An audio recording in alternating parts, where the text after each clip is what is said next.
guys, this is McKenna with Sonoran Spores, and today I'm going to be talking to you guys about grafting, specifically with San Pedro Cactus. Basically the main reasons that you want to graft these cactus is to expedite the growth. So basically what it is you cut the top of one cactus and you take another cactus and fuse it to the top. And then once they fuse this, basically the bottom part will act as a rootstock for the top, and just basically make it grow faster than it would if you didn't graft it. Reasons you want to graft is, for example, if you have an elongated cactus and you want to thicken it back out, you could cut the elongated part and then graft it onto a rootstock, and then it'll help thicken that back up. You can also do it if perhaps you have a cactus that is dying or rotting at the bottom. You can cut the healthy part and then graft that to a cactus to save it. It's like, especially if you have special genetics or like rare genetics or just like anything that could be special to you. And then the most common reason to graft is you want to graft little seedlings because you get to bypass a bunch of growth and they grow exponentially faster. Seedling rootstocks the roots of seedlings are very, very small, so that can only produce so much growth over time. Whereas a cactus like this, who's been established from a cutting for probably over a year now, has really good roots and all this other green part that will help photosynthesize and produce growth for whatever is growing on the top. This was a piece that I took and the tip was elongating on one of our Sonoran Burgess. So I just cut it and then I grafted it to this PC. It's a little thirsty, it could use some water, but when I first grafted it, it was probably only about this tall, and it was definitely very skinny because, as I said, it was already elongating. And I want to say this was maybe last summer or the summer before.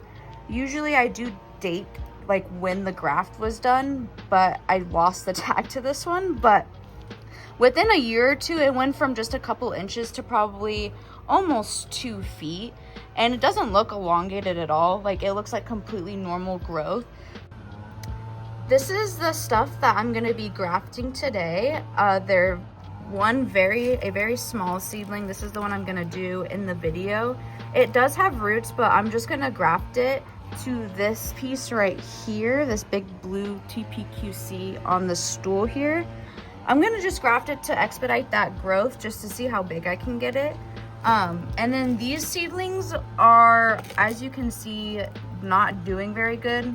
They're not rotting. I'm not really sure what's wrong with them. All I do know is they've been very neglected. So I'm gonna try and save these guys by just cutting the tips. This one is probably one of my favorite cacti in our collection, and it is one that I grafted from a seedling. As you can see from the tag here, this one was a Peru that was grafted in April of last year.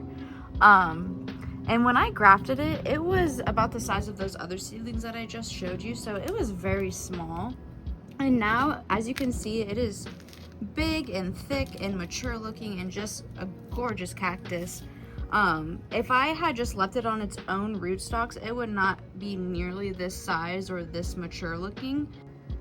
I forgot to mention that another reason that you may want to graft a cactus is just to propagate it and increase the amount of cactuses that you have. For example, a few years ago, we got an Ogun cutting, which was about this size actually. And we actually cut it into multiple segments and put it onto multiple different rootstocks. So we had a tip cutting, and then we had a couple puck cuttings. And so the tip cutting will just continue growing upwards. For example, this one was a graft one that we just grafted the tip and it just grows like a normal cactus, like, you know, straight up and down. Or if you have a puck cutting like this one, where it's basically just like a middle cutting, once it's grafted, it can pup from any of those aerials and make new arms or new pups basically. And once these get big enough, I can cut them and then root them on their own. So instead of having one cactus growing from one rootstock, I ended up getting about 8 different grafts of this Ogun going all at once. Now that I've kind of explained to you what grafting is and the uses and benefits for grafting, let's get into the fun stuff and actually go over how to do it. There's 2 main parts of a graft. you have your rootstock, which is the bottom portion, and this is basically the main powerhouse. It's doing all the growing, collecting all the nutrients. And then the second part is called the scion, and that is the part that goes on the top. This is the part that you're grafting, and this is the part that you're wanting to basically grow and continue growing and eventually either degraft or harvest or whatever. When you're picking out your rootstock, you're gonna want something that's relatively large and that also has a large and healthy root mass at the bottom, because the more roots you have and the larger you have, the more energy and nutrients it can take in, which is gonna give you better, bigger, faster growth. So you definitely want to avoid something that's dehydrated or squishy. The more dehydrated either your rootstock or your scion is you're gonna have less chance of success, because as you're gonna see, it's gonna need to fuse together, so it's gonna need time for the two wounds to dry. But you'll see a little bit more of that later. So you're gonna want both your rootstock and your scion to be relatively plump or hydrated, although that may not always be possible for the scion, as you may be trying to graft something that's dying or sick or dehydrated or whatever the case may be. But just try your best to find something that is hydrated for the best chances of success. The other thing you're gonna need is a knife to do the cutting, so you can cut the top of your rootstock and also to cut your scion. And with that, you're also gonna need isopropyl alcohol and a paper towel so you can disinfect the knife. You're gonna wanna disinfect your knife before you make any cuts to the rootstock or to the scion, so you don't transfer any diseases or germs or infections or anything like that. And then you're also gonna need something to actually hold the scion in place. You'll see a little bit more about the process later, but you're gonna need to hold it in place while the two pieces are fusing together. I like to use this plastic grafting tape. You can get it off Amazon. It's super easy to use. It's super cheap. In my opinion, it's the easiest thing to use, but I've also seen people use things like rubber bands and also pantyhose. So you can kind of experiment to see what works best for you. All right, so I have my paper towel soaked in alcohol. I'm gonna wipe my knife real quick, and I'm gonna cut the rootstock. I'm gonna cut it for right about here, just that way I have a wide spot to put the scion.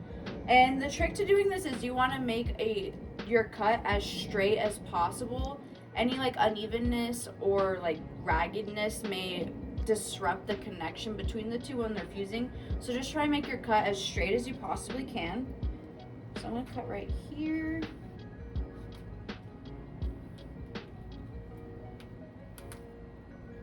And then this piece you can let dry, and you could reroot it if you want, or you can just cut it up and dry it if you want, whatever you want to do. Then after I've made this cut, you can sometimes cut the ribs off the side of the cactus. That may help if you're using a thicker scion to help keep this from dehydrating in and pushing it up. But since this one's so small, it's really not needed. But after I've cut this, I'm gonna re-wipe my knife with the alcohol to make sure we get rid of any germs or anything to prevent cross-contamination. And now I'm gonna cut my scion. I wanna get close to this green part. The greener the better. We also wanna make this cut as straight as possible. All right, so now we can see here, there's a tiny little circle in the center of this seedling. And if we go look over here, there's a slightly larger circle in the center of this cactus. This is known as the vascular bundle of the cactus, or the vascular ring. And this is basically, like, you could equate it to the stem cells of the cactus. This is where all the important growth comes from. And you can kind of see right here, there's a line going from the ring into the outer part of the areola right here to where the spines are. This will also allow new growth, like new pups, or sometimes they'll even grow new spines right here. Some people can try and graft two right here, or they'll take a rib and graft that. That's definitely a little bit more advanced, but because it's attached to the vascular ring like that, it is possible. But basically what we want to do is make these rings overlap and then that way once they fuse, it's basically like this cactus is one piece with this cactus, and they'll be able to share their nutrients together. So we want to make sure that these two rings are overlapping with each other. So you don't want it like in the middle or on the outside. You actually want the rings to be touching, like right here. And luckily, since this guy's so little, he kind of stands up really nicely for me. But then you're gonna take your grafting tape, and I'm gonna cut a piece about this long. And this first piece that you put on is really just there to hold this piece in place, so it doesn't need to be super tight. And you can use the thorns of your cactus, just puncture it through that tape, and it'll help you hold it in place. Like I said, it doesn't have to be super tight. This is just to kind of help hold it in place. I'm gonna go back and take a second piece. So this second piece now, you're gonna wanna put it on relatively tightly over the top of this. You really wanna make sure that the scion and the rootstock are making good contact, because we need to make sure that it's fusing together at all spots to make sure as many nutrients are going through as possible. So you really want to put it tight. Do not worry about hurting the cactus. It will be fine. I mean, obviously you don't want to smush it completely, but you don't have to be crazy gentle with it. I'm pulling pretty good pressure on it, and it's doing just fine. You can see close up that there's no gaps between the scion and the rootstock. You don't want any space in between all of them. I'm gonna go through with just one more piece to make sure it's on there good and tight. Again, really push it down on there.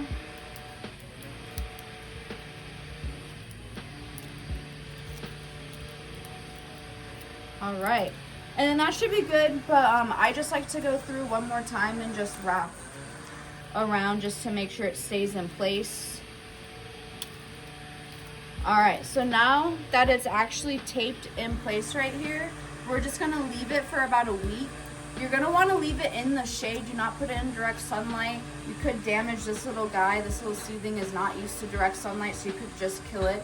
Just leave it in the shade, let it dry.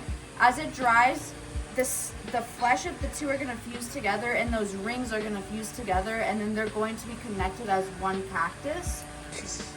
Once they're fused and everything's dry, you can cut and remove the tape and just let it grow as normal. You can move it into the sun or wherever you had the cactus before. And then the other thing that you're gonna wanna do is just make sure you put a label on what your scion is or what your growing is and the date that you grafted it to. That way you can just kind of keep track of what it is, how long it's been grafted, track its growth, all that kind of good stuff.